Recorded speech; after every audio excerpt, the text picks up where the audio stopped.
Kanina pa po ako mainit ang ulo eh. Ang daming nagugutom tapos paikot-ikot pa. Simplihan po natin kasi limited po yung time.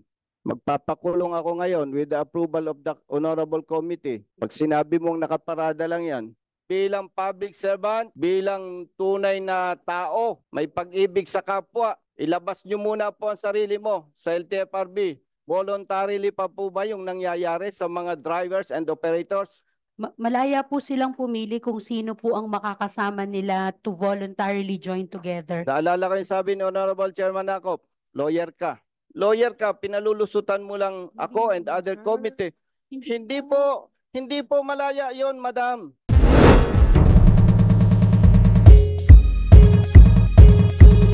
Okay, LTFRB, simplihan po natin ang tanong. Hindi ako makamove on dito eh. Merong fare increase, may pagtaas ng pamasahe sa pinatutupad ninyong modernization program. Meron po o wala? Wala po, Mr. Chair.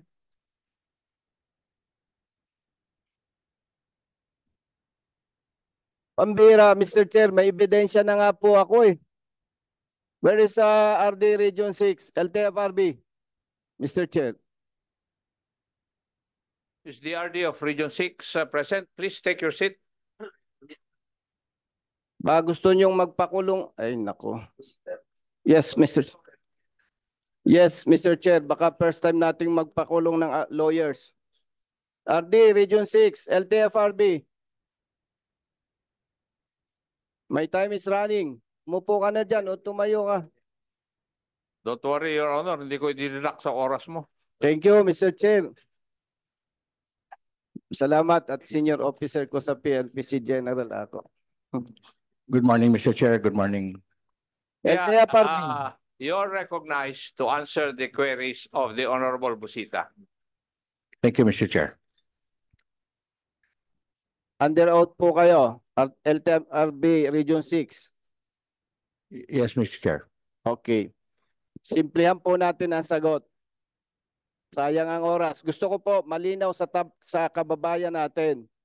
Sa pinatutupad ninyong modernization program, may mga bago na kayong sasakyan sa Region 6. Tama po ba o mali? Tama, Mr. Chair. Doon sa bagong mga sasakyan, nagtaas na kayo ng pamasahe po ba o hindi? In a way, Mr. Chair, we were sent. Yes. Teka. Okay. I'm sorry, Mr. Chair. Are you a lawyer? No, Mr. Chair. But you have been in the service for how long? In LTFRB, 6 years, Mr. Chair. Maliwanag po naman yung katanungan ni Honorable Busita. Kindly answer yes or no. Yes, Mr. Chair. Para sa kalaman ng ating mga kababayan, LTFRB Region 6, may mga bago kayong mga sasakyan. Tama, mali? Tama, Mr. Chair. Nagpapatupad kayo ng mataas na pamasahe na o hindi? Yes, Mr. Chair. Klaro. Attorney Lainez. Yes, Mr. Chair. Are you telling us na hindi kayo nagpapa-implement? Are you telling us na hindi ninyo alam nangyayari sa region? Mr. Chair, pwede ko pong ipaliwanag. Hindi, ang tanong ko po, alam po ba ninyong nangyayari sa region? Alam po namin, Mr. Now, Chair. sabi po ninyo, wala kayong pinatutupad. Are you telling us nagsisinungaling ang LTFRB Region 6? Nung tinanong niyo po ako, Mr. Chair, ang sabi niyo po, pag-increase dahil sa Malinaw po. modernization. Ang sabi ko po, kung may pinatutupad kayong increase dito sa modernization, kung Okay. meron na. Ang sagot po doon ay hindi po, wala po. Pero ang tanong niyo po sa kanya, kung nagtaas ng pamasahe para sa mga modern units, nagtaas po kasi nagtaas din po sa traditional. Pero hindi po yan dahil lang sa PUV modernization Excuse program. po. Your Honor, remember, abogada kasi yung kausap mo eh. Kaya naintindihan ko yung sagot niya eh. Kaya base specific pag yung Okay, let's lawyer. be specific, Mr. Chair. Linawin ko po meron ng modernized vehicle particular sa Region 6. Tama po. Tama po. May ini-implement po kayong pagtaas ng pamasahe which is 40% sa Region 6 para sa modernized vehicles. Tama po, mali? Tama po dahil po may petisyon para sa fare increase, hindi lang po sa modern, kung hindi Mr. pati sa Chair, Mr. traditional Chair. PUJ. Alam nyo po, Kanina pa ako, pasensya, tao lang tayo. Kanina pa po ako mainit ang ulo eh. Ang daming nagugutom tapos paikot-ikot pa. Simplihan po natin kasi limited po yung time. Una, linawin natin. May modernized vehicles sa kayo sa Region 6, tama po? Tama po. Nag-implement kayo ng increase ng pamasahe, tama po? Tama po. Yung ini-implement yung increase, magkaiba yung sa traditional jeepneys, magkaiba po sa modernized vehicle, tama po? Tama po. O malinaw, Mr. Chair. Mr. Chair, if I may be allowed, meron po akong video na gusto ipakita eh. Maikli lang po.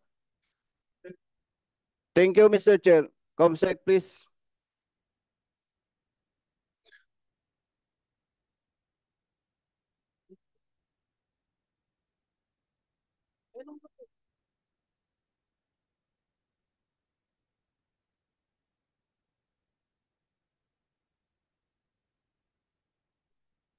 RD Region 6, baka sabi mo, nakaparada lang yan.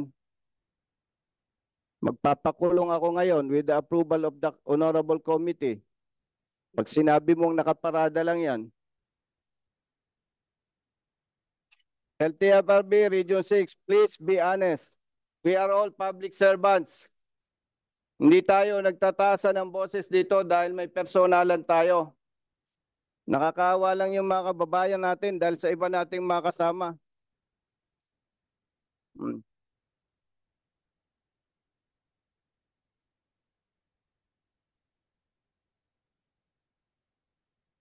Land Bank.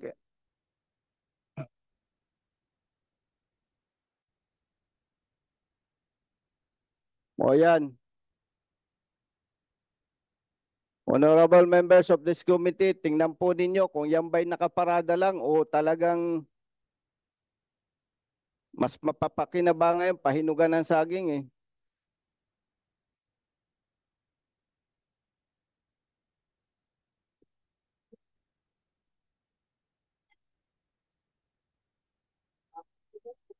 O wala nang gulong. May mga damo na. Imported po yan. Siguro, Honorable Busita, identify din natin muna saan kinunan yung video. Iloilo, Saan Region yan? 6. Sa LTFRB impounding No, area? no. Sa Sa cooperative terminal. terminal nila Yes. ng cooperative. Mm. Kailan pa? Bago lang po yan, Mr. Chair. May witness po ako kung kakailanganin. Kaya nga po binibigyan natin na opportunity yung LTFRB Region 6. Pasinungalingan po niya. And with the support of this honorable committee, kung pwede, magpakulong po tayo doon sa sinungaling. Hindi, sige muna. What's your point in showing this video? Kasi po, pinapakita po natin dyan, Mr. Chair, nag-uumpisa pa lamang, napakadami ng nakabasurang sasakyan. Much more, pag pinayagan po natin itong ginagawa ng mga kasama natin, pilit itinutulak yung imported vehicles, marami pa po na masasakripisyo. Yan po ang punto natin, Mr. Chair, na dapat natin pigilan. Basura yan eh. Mr. Chair. Mr. Chair. Okay, to You continue, cannot Mr. interpolate Chair. the fellow member. No. I'll just ask the LTFRB. Anong stand nyo dyan? Ano ba yan? Ano ba yung pinapakita ni Honorable Busita dyan? Yes, Mr. Chair. Mr. Chair, if I may. With Go the indulgence of Honorable Congressman Garcia, sir, let's not ask the LTFRB Central Office. Yan po ay concern ng LTFRB Region 6. Yes, please. Paki-explain lang ano yung mga pictures na pinakita ni Honorable Busita. Mr. Chair, I have just seen the video now, and I saw the name of the cooperative. And with the indulgence with the Honorable Congressman, I would like to also investigate, because I overheard behind me that familiar sila sa cooperative. And Yes. there's my dispute. Honorable, with your indulgence, Honorable Congressman Garcia. Simple. RD Region 6, hindi niya alam nangyayari sa region po niya. Ibig po ba sabihin, totoo yung espekulasyon natin na kayo, ini-implement ninyo Wala kayong pakialam sa kooperatiba. Imagine, 6 years from LTFRB Region 6. Mr. Chair, para ka lang isang commander ng isang komande. Hindi mo alam? Mr. Chair, again, kaya ko po pinapakita yan. Gusto kong makarating sa ating Pangulo, President BBM, na nag-uumpisa pa lang tayo, ang dami na nating basura. At wag nating hamakin yung ating traditional jeepneys. Wala tayong makikitang basura na katulad niyan. Magkano po yan? Millions of pesos. And Mr. Chair, pag hindi napigilan ng ating Pangulo itong ginagawa ng ating mga kasama, hindi magtatagal, basurahan na tayo. At hindi, now, gusto ko lang Mr. Chair malaman sa LTFRB, sasabihin pa po rin ba ninyo na hindi nyo alam yan o baka meron kayong staff na magko-confirm? LTFRB Region 6. Mr. Chair, I'm not privy to the incident, but I will definitely look into it. Okay. We have, I think, whole day tayo dito. Meron po kayong staff. Yes. Mr. Chair, pwede po bang ipa-verify ng Region 6 yan? Yan po ay, may witness ako, bago yan. And in fairness to LTFRB Regional Director, Regional Chief, hindi rin man tama na i-insist ko na yan ay tunay at totoo. Will you verify, Mr. Chair? Maybe you should identify also the exact place where Mr. Chair, yan po ay sa Iloilo. And more than, I think, 6 years na si RD, Region 6. Hindi ko na po kailangang, masyadong mainsulto naman siya, Mr. Chair, kung i-identify ko pa yung exact address. Yeah, but kung di naman applicant yan eh. Paano, Kooperatiba yan, Mr. Chair. nag-apply with the LTFRB? Mr. Chair, yan po, kooperatiba yan. And modernized vehicles yan, Mr. Chair. Yes. Yeah, Mr. Chair, excuse lang. No? Yes. RD, no? Matanong ko lang, based lang dyan sa pinakita ni Congressman Busita, based lang doon sa pinakita niya, can you give me a comment lang na ano masasabi mo? Wala pa tayo na totoo yung picture, ngayon yan. Pero based sa facts na pinakita yung picture na sira-sira mga modernized jeep, ano masasabi mo dyan? Well, Mr. Chair, I wouldn't want to speculate. That's why I would like to gather the exact facts so I could present. No, hindi kita Based nga sila kasi kami, nakita namin, ang dami, di ba? Ano una mong may isip pag nakakita ka ganun kadaming sasakyan sa lugar mo pa? Well, I would see it in a way, may problema pag manage sa co-op. Co-op ang may problema? Yes, Mr. Hindi Chair. pa pwedeng in-import lang yan, hindi pa nabebenta or what, di ba? Kasi talagang tama si Congressman Busita. Sira-sira na. Ilang taon na yan dyan, di ba? So ikaw man ang lumagay sa kanya, based lang doon sa ng video, as an official ng LTFRB, ano mako-comment mo doon? I will initiate investigation, Mr. Chair. No, I mean now. Nakita mo ngayon. Wala Yeah, pa nakita question. ko ran. I got the name actually of the cooperative, and I will concur with the good congressman that I will call my staff now and look into it right now so I can update the good congressman. Update pa lang dun sa pictures. What I'm asking you is ngayon nakita mo ngayon, napanood mo, ano nararamdaman mo bilang ikaw ang RD ng Region 6 at sa lugar mo nangyari yan? Well, honestly, not good, not good, Mr. Chair. So you feel bad about it? Yes, Mr. Why? Chair. Well, it would represent the region that regardless kung fault sa co-op or not, it really would represent the region that the co-op, regardless, mismanaged, so it won't look good. It won't look good. Yes, Mr. Chair. So yun nga, yun yung point ni Congressman Busita. Please, Yes, Mr. Chair, will do that. Thank you, Mr. Chair. RD, Yes, sir. yung pinakita sa inyo ni Honorable Busita, doon pa lang sa previous hearing, pinakita na yan, di ba? If you were present. Mr. Chair, with your iba pa po yan, additional pa po yan, Mr. Chair. Yung mga nakatambak na sasakyan. Nauna po yung previous hearing, Mr. Chair, iba po yan. Ito po, latest. Kaya nga, the committee hereby directs you to look into this matter and submit a report to this committee, copy furnished the Honorable Busita's office. Duly noted, Mr. Chair. Thank you. And before we proceed, allow me to recognize the presence of the Honorable Salvador Pleito, representing the 6th District, Province of Bulacan.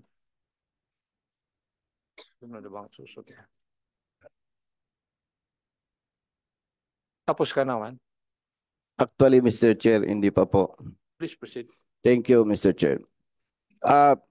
Mr. Chair, meron po ba tayong ano ba ito? Yung na-stress ako dun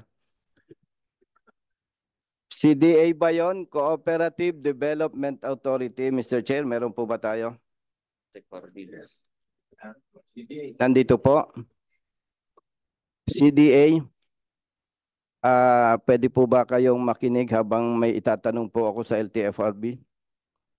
LTFRB, sa ngalan ng public service, paumanhin po, ito yung aking observation. Sa consolidation po, itatanggi ninyo at itinatanggi ninyo na pinipilit ninyo, inuobliga ninyo ang mga drivers, operators to consolidate and join sa kooperatiba or corporation. Sinasabi po niyo yan. Pero bilang retired police, hindi naman tayo paniwalain sa chismis. Binabalidate po natin yan. Ang ginagawa po, Mr. Chair, ng LTFRB, pag due for renewal ang sasakyan mo, uobligahin kang pumirma para do sa consolidation at isosurrender mo ang iyong prangkisa. In other words, Mr. Chair, kahit itanggi nila, ang katotohanan, pinipilit nila. Now, matanong ko muna sa LTFRB, Mr. Chair, alam po ba ninyo yung Republic Act number 9520? Mr. Chair, for the LTFRB? LTFRB. Mr. Chair, the Cooperative Act of the Philippines, Mr. Chair. Yes, thank you, Mr. Chair. Pwede po bang madinig sa LTFRB yung Article 3 sa General Concept of Republic Act 9520, Cooperative Code of the Philippines? Pwede po bang madinig, Mr. Chair?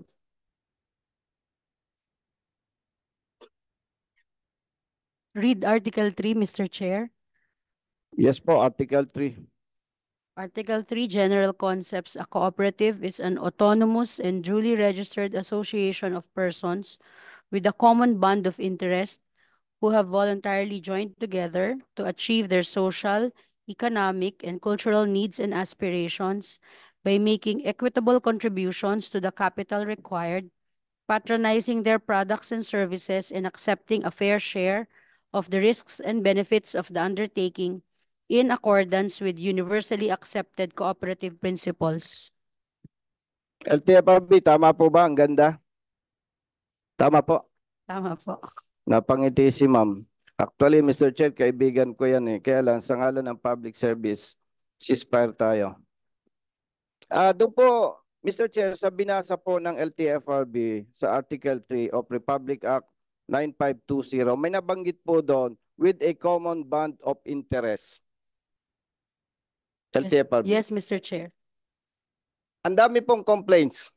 Ilang araw na po nag-conduct ng hearing si Honorable Chair Acop na patunay na maraming complaints. Kaya nga po may mga nakatambak ng sasakyan, hindi na nagko-cooperate ang maraming drivers.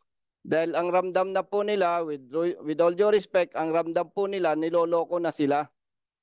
Sinurrender yung prangkisa, sinacrifice yung pinaghirapang mga sasakyan, nag-join sa corporation,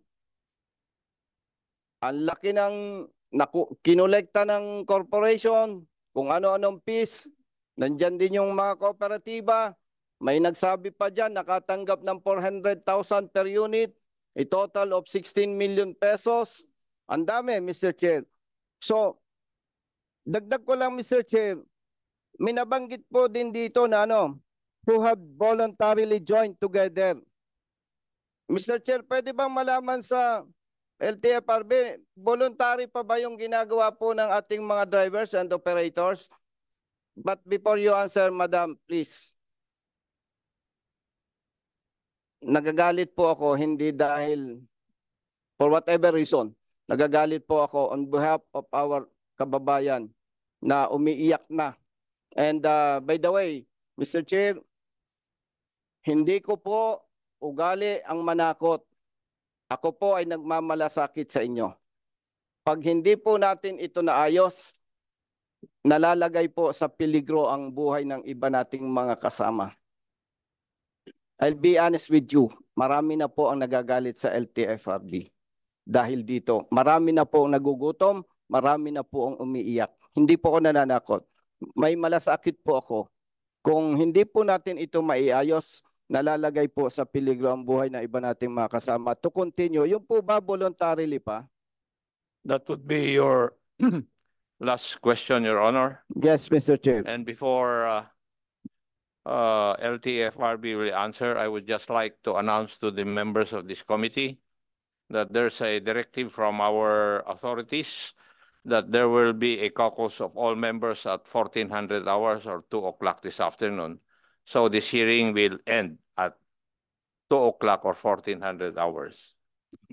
Please answer the query. Thank you, Mr. Chair. Honest to goodness answer, Madam Lainez. Ilabas nyo muna po ang iyong sarili sa LTFRB. Bilang Pilipina, bilang makamahirap, bilang public servant, bilang tunay na tao, may pag-ibig sa kapwa.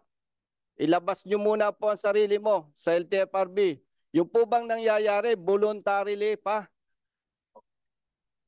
Yun, Mr. Chair, yun pong requirement ng industry consolidation. Yes po. Apa. Sabi ko po sa iyo, ilabas mo muna ang sarili mo. No other explanation. Honest to goodness answer. Voluntarily pa po ba yung nangyayari sa mga drivers and operators? Malaya po silang pumili kung sino po ang makakasama nila to voluntarily join together. Naalala ko yung sabi ni Honorable Chairman Acop, lawyer ka. Sabi po ninyo, malaya. Yes, malaya. Pero, ginagamit po ninyo yung power and authority ninyo to oblige them to join. Bakit? Malaya. Pagka po ba hindi nag-cooperate sa inyo, bibigyan ninyo ng CPC? Di po ba hindi? And then, hindi sila makakapag-renew? Hindi na po kita tatanungin. Dahil lawyer ka, pinalulusutan mo lang ako and other committee. Hindi po malaya yon, madam. Kaya ko po ito sinasabi, hindi ito kayang sabihin ng ating mga kababayan. Sabi po ninyo, malaya. Yes, ang gandang pakinggan. Pero hindi naman sila isyuan ng CPC, ng Provisional Authority. Hindi sila makapag-renew. Your time is up, Your Honor. Thank you, Mr. Chair. And Mr. Chair, Yung pwede po- sinasabi lang ng aking colleague, in plain and simple language, you're using police power. The police power of the state is being used for the drivers. Would you agree with that? Yes, Mr. Chair. Yun ang ibig sabihin ni Honorable Busita. Natakot ako, Mr. Chair, kasi ano siya kanina nang magko-contempt po eh. Ay, hindi. Kung hindi mo masagot ng tama, he can move to cite you in contempt. Opo. It's part of our rules, Madam. Yes, Mr. Chair. Yeah. and Are you satisfied with the answer?